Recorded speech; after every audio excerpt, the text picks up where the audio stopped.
Nə üçün uzağa aid işarə vəzliyindən istifadə edilmişdi? Məlum olduğu kimi, ərəb dilində zəlikə işarə vəzliyi uzaq məsafə üçün nəzərdə tutulmuş işarə vəzliyidir. Bu baxımdan zəlikəl kitabu ifadəsinin mənası o kitab olmalıdır. Lakin Quran insanların ixtiyarına verildiyinə görə burada yaxın məsafə işarə edilir. Həzə bu işarə vəzliyindən istifadə edilərək həzəl kitabu bu kitab deyilməlidir.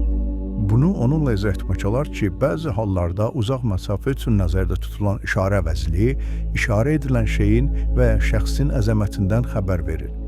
Başqa sözlə desək, yəni işarə edilənin əzəməti o qədər yüksəkdir ki, sanki əlçatmaz bir yerdədir. Buna müxtəlif dillərdə rast gəlmək mümkündür. Lakin Quranın bəzi ayələrində bu kimi hallarda tilkə işarə vəzli ilə istifadə edilir. Məsələn, aşağıdakı ayələri nəzər salın. Tilkə əyətul kitabil hakim. Bu hikmətli kitabın ayələridir.